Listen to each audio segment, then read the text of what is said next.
এ নিয়ে বিস্তারিত জানাতে মৌলভীবাজার থেকে যোগ দিচ্ছেন শাহজাহান মিয়া। শাহজাহান, মৌলভীবাজারে কি পরিমাণ ফসলের ক্ষতি হয়েছে এবং কৃষকদের জন্য প্রশাসনের পক্ষ থেকে কোনো ধরনের সহায়তার ব্যবস্থা করা হয়েছে কিনা? ধন্যবাদ আতিফা। আমি এখন দাঁড়িয়ে আছি মৌলভীবাজার কাওয়াদি হাওরের একাংশে।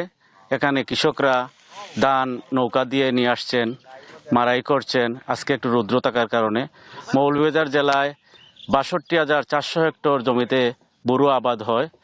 সেখানে বোরো ধান পাহাড়ি ডলে এবং উজান থেকে নেমে আসা পানিতে তলিয়ে যায় কৃষকদের সোনালী ফসল।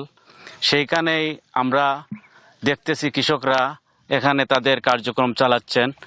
আপনারা দেখতে পাচ্ছেন কৃষকরা তাদের বিভিন্ন নৌকা দিয়ে বস্তায় ভরে পানি থেকে বের করে নিয়ে আসছেন ধান। আমরা কৃষকদের এই কার্যক্রমগুলা দেখতে পাচ্ছি।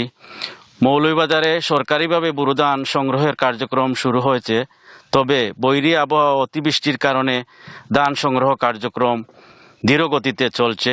রোদ না থাকার কারণে আজ রোদ থাকায় মাঠে ধান মারাই ও শুকনো কাজে ব্যস্ত সময় পার করছেন কৃষকরা। খাদ্য কর্মকর্তা জানান, মৌলভীবাজার জেলায় এবার ৬,০০৪ মেট্রিক টন ধান সংগ্রহের লক্ষ্যমাত্রা নির্ধারণ করা হয়েছে।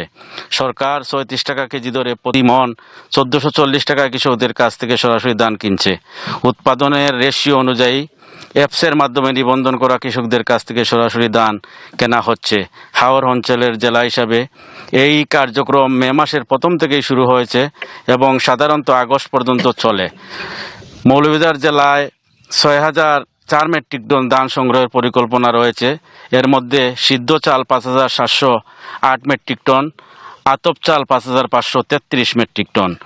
টানা বৃষ্টি ও বৈরী আবহাওয়ার কারণে হাওর এলাকার ধান শুকনো নিয়ে কৃষকরা বিপাকে পড়েছেন, কারণ সরকারিভাবে শুকনো ধান কেনা হচ্ছে। বৃষ্টির কারণে ধান কাটা ও সংগ্রহের কাজে কিছুটা ব্যাঘাত ঘটেছে। তবে আজ এলাকায় কোনো বৃষ্টি হয়নি,